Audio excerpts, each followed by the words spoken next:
महाराष्ट्र शासनाची अत्यंत महत्त्वाकांक्षी ऐतिहासिक आणि शेतकरी हिताची पुण्यश्लोक अहिल्यादेवी होळकर शेतकरी कर्जमुक्ती योजना 2026 आहे। या योजनेची सर्व प्रशासकीय आणि तांत्रिक प्रक्रिया पूर्ण झालेली असून आज राज्यातील पात्र शेतकऱ्यांना या योजनेचा प्रत्यक्ष लाभ मिळण्यास सुरुवात होणार आहे।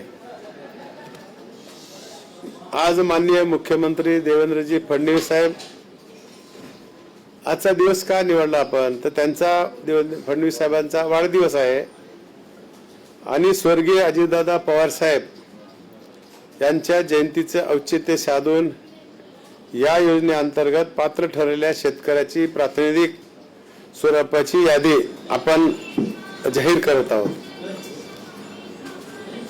माननीय मुख्यमंत्री महोदय देवेंद्रजी फडणवीस साहेब,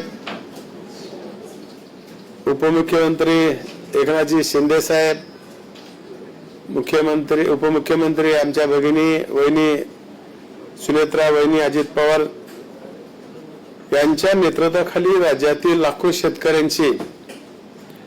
शेतकऱ्यांना त्यांच्या कुटुंबांना दिलासा देणाऱ्या ऐतिहासिक निर्णयाची अंमलबजावणी आज सुरुवात करत आहोत। या योजनेसाठी राज्य शासनाने सुमारे 36,585 कोटीची भरीव आर्थिक तरतूद केली आहे। या माध्यमातून राज्यातील सुमारे 56 लाख पात्र शेतकऱ्यांना कर्जमुक्ती लाभ मिळणार आहे। तसेच महात्मा फुले शेतकरी कर्जमुक्ती योजनेचा लाभ घेतलेल्या 12 लाख शेतकऱ्यांना देखील रुपये 2 लाखापर्यंतचा लाभ मिळणार आहे। लाभार्थी शेतकऱ्यांची अंतिम यादी आणि लाभ वितरणाची प्रक्रिया अत्यंत पारदर्शक, सुलभ आणि नियोजनबद्ध पद्धतीने करण्यात येत आहे। ही योजना केवळ कर्जमुक्ती नसून शेतकऱ्यांना आर्थिक ताण कमी करून त्यांना नव्या जोमाने शेती करण्यासाठी सक्षम बनविण्याचा राज्य शासनाचा प्रामाणिक प्रयत्न आहे। आतापर्यंत कर्जमाफी झाली त्यावेळेस कर्ज पुन्हा त्याला भेटत नव्हतं, परंतु यावेळेच्या कर्जमाफीचं मुक्तीचं लगेचच त्या ज्या व्यक्तीचं शेतकऱ्याचं कर्ज आहे त्याला तेवढं कर्ज वितरण करण्यासाठी सरकारने त्याच्यामध्ये कायदेशीर म्हणजे करावंच अशा प्रकारचं कंपल्शन केलेलं आहे। महाराष्ट्रात आतापर्यंत एवढी कर्ज माफी मोठी कधीच झाली नव्हती आणि अतिशय पारदर्शक पद्धतीने हे काम या ठिकाणी केलेलं आहे। 12 लाख शेतकऱ्यांना त्यांचा त्या ठिकाणी आपण पुन्हा याच्यामध्ये समाविष्ट केला। आकडा तोच आहे, पण त्यांना 50,000 द्यायचं मान्य केलं होतं, पण लोकांची मागणी आणि गरज लक्षात घेता त्यांना देखील 2 लाख रुपयापर्यंत दिलेला आकडा आणि त्याची आकडेवारी मी आपल्यासमोर डिटेल देऊ शकतो की 56 लाख शेतकरी 36,585 हा त्यांचा आकडा होता। त्याच्यामध्ये काही लोकांच्या मागण्या आणि आम्हाला त्याच्यात काही गरज वाटली प्रशासनाला।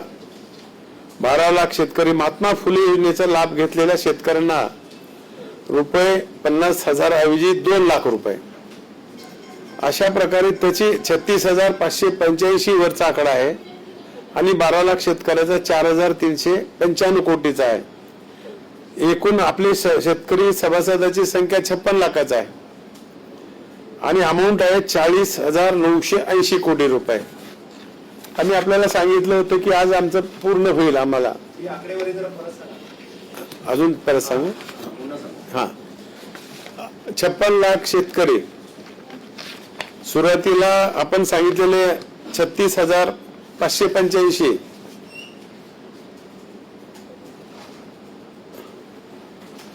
12 लाख शेतकरी महात्मा फुले योजनेचा लाभ घेतलेल्या शेतकऱ्यांना रुपये 50,000 द्यायचा अगोदर सुरुवातीला आपण मान्य केलं होतं, पण पुन्हा सगळ्याचा साधक बाधक विचार करून पुन्हा त्या 50,000 ऐवजी 2 लाख रुपये त्यांना आपण देणार आहोत। त्याची अमाऊंट खाली झालेली 4,395 कोटी।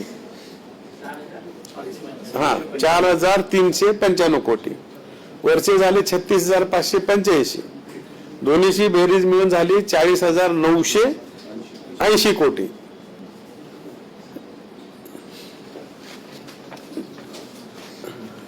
आणि मग त्याच्यामध्ये पुनर्गठित आलं, ह्या सगळ्या गोष्टी OTS आलं, ह्या सगळ्या गोष्टीचा अभ्यास करून या ठिकाणी दिलेला आहे. आम्हाला अपेक्षा होती की इन्कम टॅक्सची यादी आमच्याकडे प्राप्त नाही, हे केंद्र सरकारकडे आहे, म्हणून आपल्याला 3ची वेळ दिली होती. त्याच्याबद्दल मी आता आपली दिलगिरी व्यक्त केली. पण तरी पण आज ठरल्याप्रमाणे आपण काढायचं म्हणून आमच्याकडे जे काही उपलब्ध यादी होती, जे इन्कम टॅक्स मध्ये बसत नाहीत, अशा लोकांची आम्ही यादी केली आहे. मग अमरावतीमध्ये DCC बँक 58, अमाऊंट आहे 38,37,119. हा, 38,37,119. मी तुम्हाला जी कॉपी देतो सगळ्या, चालेल ना? जिल्ह्याची नावं सांगतो. लातूर DCC बँक 133 आणि अमाऊंट तुम्हाला सगळी मी देतो, फक्त PNBचे नाव सांगतो. Nagpur DCC bank 16, Pune DCC bank 85, Satara DCC bank 38 आणि ठाणे DCC बँक 182.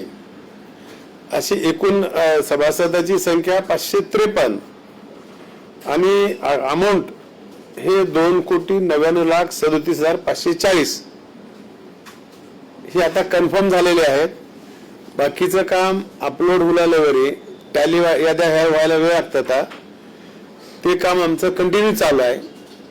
आणि याच्यामध्ये मी विशेष करून मुख्यमंत्री देवेंद्र भाऊ फडणवीस आणि उपमुख्यमंत्री एकनाथजी शिंदे साहेब आणि श्रीमती वहिनी साहेब आणि आमच्या खात्याचे प्रधान सचिव सन्माननीय दराडे साहेब, सहकार आयुक्त तावरे साहेब आणि त्यांच्या सहकार खात्याच्या सर्व अधिकाऱ्यांनी अतिशय समर्पित भावनेने हे काम केलेलं आहे आणि चांगल्या प्रकारचा या ठिकाणी न्याय देण्याचं काम केलेलं आहे. विशेष करून मी आणि शेतकऱ्याच्या वतीने मुख्यमंत्री महोदय आणि प्रशासनाचा आभार मानतो की आपण याही परिस्थितीमध्ये आमच्या शेतकऱ्याला दिलासा दिलेला आहे. त्याबद्दल सरकारचेही आभार मानतो. आपणही